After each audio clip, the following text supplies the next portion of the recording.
Good afternoon, everyone. My name is Addison Spears, and today I'll be discussing climbing up the electric vehicle adoption curve. My research was done with Dr. Yavuz in the Institute of Data and Analytics. So I'm going to start with some background information and then go into the objectives of my research, an explanation of the data that I used, my process of optimization and curve fitting, and then doing some comparison and analysis, and then some future considerations. So in 2022, transportation accounted for the majority of greenhouse gas emissions, and half of these emissions, or over half of these emissions, came from cars, trucks, SUVs, and other vehicles you drive on a daily basis, which is why it's so important for us to begin that transition into driving electric vehicles. So there's different types of electric vehicles. The one I'll mainly be focusing on today is battery electric vehicles. These are zero-emission vehicles. They have an electric motor and a battery pack, and they do require to be charged. So as you can see based on this graph, compared to the top 5 states in the US for BEV adoption, Alabama is nowhere near the leader, and we really want to work to change that. So the objectives of my research, I'm looking at the entire state of Alabama, county by county. I'm looking at the proportion of vehicles that are battery electric up to 2024, and that's where these numbers are showing here, the comparison between the top 3 counties and the bottom 3 counties currently in BEV adoption. And then I will also be looking at predicted future values for BEV adoption in each of these counties. So the first step in this process was to collect and organize my data. So the final data table that I used was actually a compilation of 4 different tables. Each of these tables were joined on a common column as demonstrated by the colorful arrows. The first table includes each registered address, and this is where I got my county names from. The second table includes each registered vehicle, and this is where I get vehicle count for each county. The third table includes in-depth information about each registered vehicle, and this is where I take if it's a battery electric vehicle or not. And then the fourth county includes all Alabama counties. I joined this just so that no outside counties infiltrated my data. And then before my data became usable, I had to do some additional cleansing. One unexpected issue that came up was that there were differences in the naming of counties. For example, you can see that Tuscaloosa County included both Tuscaloosa and Tuscaloosa County, which made it difficult to find the total number of vehicles in Tuscaloosa County because it was split. There was also differences in the naming of St. Clair County, as well as non-Alabama counties that infiltrated our data, which is why I included that Alabama counties table. And then I also just sorted the data for BEVs only. So this is just a clip of my final table. It includes all 67 Alabama counties, as well as the years 2013 through 2024, and then the BEV proportion for each county in each year. And then graphically, this is what it looks like on the right. You can see we're still early in adoption, but there are already some leaders emerging in Alabama.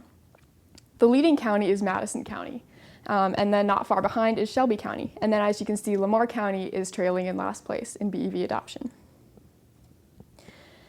And then I wanted to predict what BEV adoption will look like past 2024. Before I go into that process, I sort of want to introduce to you the curve that we use to present our data. This is called the sigmoid curve. That is that golden S-shaped curve you see here. The sigmoid curve sort of just represents cumulative adoption for a new product introduced into a market. And this curve is highly influenced by this blue curve, which represents the number of adopters over time for this product. So initially, few people are adopting the product, and then as more people start to see the benefits of it, adoption accelerates, and this sigmoid curve slope steepens. And then once most of the people who are going to adopt have done so, the sigmoid curve slows acceleration and then eventually plateaus. I optimized for this sigmoid function for each county individually. The sigmoid function takes 3 parameters, P, Q, and X0. P represents the function's amplitude, or the maximum BEV adoption possible or predicted. Q represents the steepness of the curve, or how quickly adoption will accelerate from the 0 to the P value. This is also known as the coefficient of imitation because it's highly influenced by friends and family and other people who are encouraging adoption. And then X0 is the inflection point, or the midpoint year of adoption. I optimized these variables individually for each county using the SciPy optimized curve fit function within Python. This is just a clip of the code that I used. You can see this particular example is filtered for Madison County.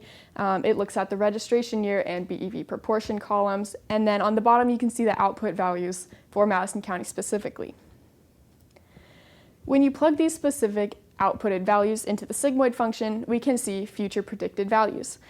This table is just a clip of the entire table that shows all the predicted future values for Madison. You can see 2027 through 2030. And then when those output values are put on the graph, you can see that that exponential curve that we saw earlier has now extended into a full sigmoid curve for adoption. And then once I found this curve for each of the counties, you can start comparing them. This is what every single Alabama county looks like on one graph. You can see most of the p-values are relatively low. However, Lauderdale, Russell County, and Autauga County have a much higher p-value. We can also use this process to do something called global optimization.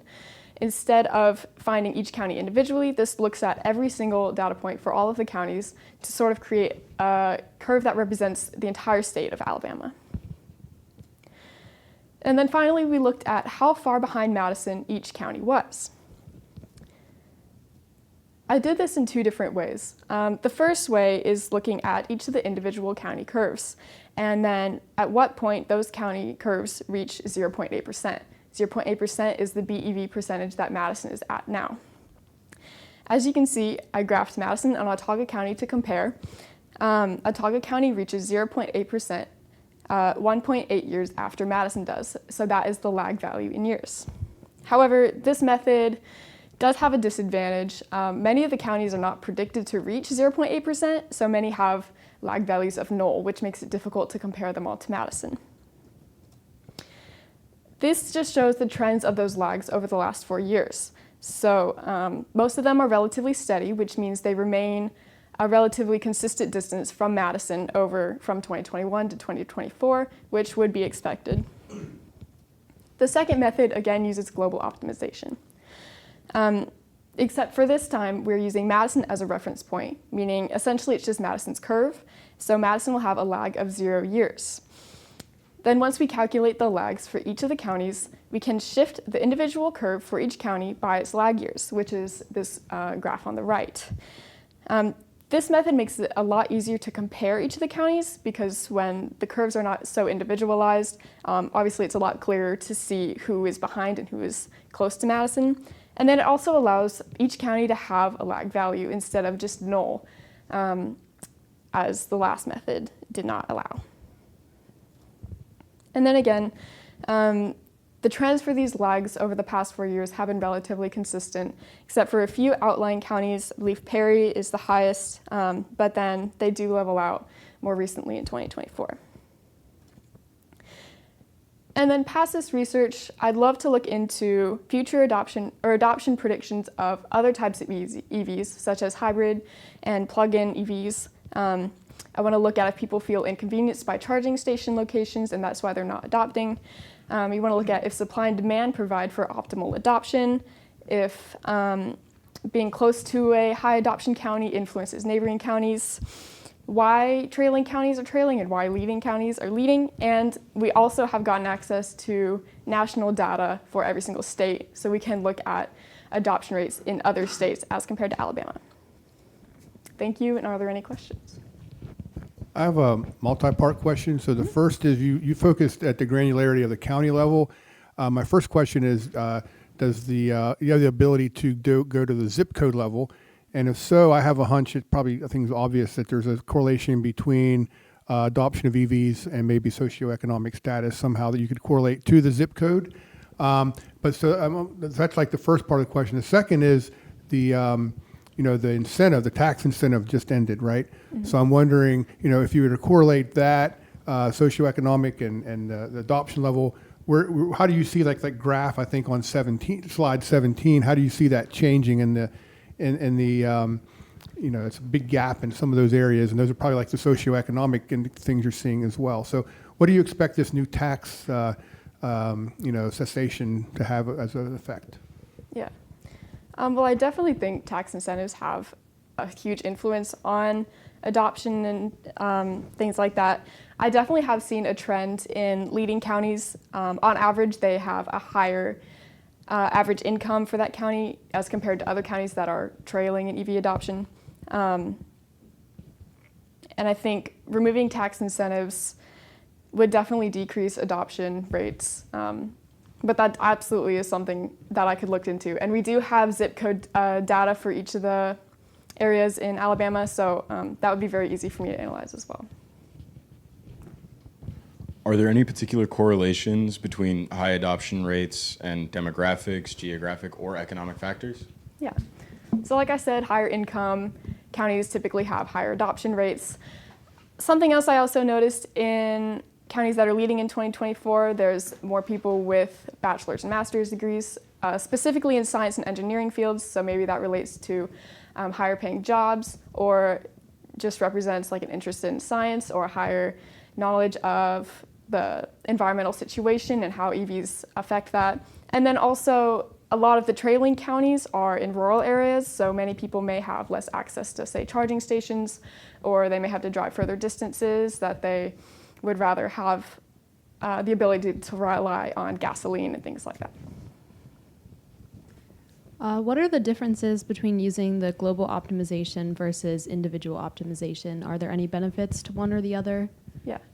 So obviously it's amazing that we can look at each county individually because each of the county situations is so unique. However, there's something called overfitting. So when you do that individually, different outlier events that may have extreme effects on the sigmoid curve are very evident, and it makes it hard to analyze trends that are specific to EV adoption. However, when you optimize a curve globally, it sort of smooths out those outlier events, and it's easier to evaluate trends that are more specifically related to EVs.